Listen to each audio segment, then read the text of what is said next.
u aprilu.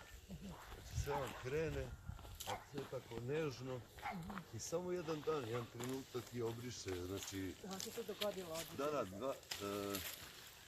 Dogodilo se 16. i 15. ali eto, grožđe ima opet tu prednost. Znači, i ove voćnjake znači moj.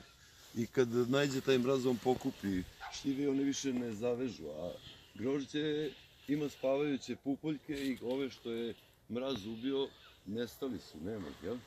Ali posle 15 dana iz tih spavajućih pupoljaka krenu i sada kasnija sva vegetacija, ali ne ostanete bez roda, rod je uvek, znači samo nekad manje, nekad Pitat ću više. vas samo još jedno pitanje oko grožđa, posle hoću nešto iz života da vas pitam. Gde plasirate proizvode, gde prodajete? Pa ona najbolja stvar i danas i mnogi veliki vinari da bi svoje proizvode prodali, da bi prezentovali, bave se vinskim turizmom i imaju znači svoje restorane i danas ako se priča o kvalitetnim vinima ili šta znam, gleda se da se uklopi hrana sa vinom. Sa vinskom kartom. Mislim, Imate ne vi opija svoj se. restoran? Pa da, to je ta priča, znači da sam ja uspeo, restoran je postojao pre, a sada je znači samo ovo nadomestilo, popravilo, dopunilo i verujte, znači spojite lepo i korisno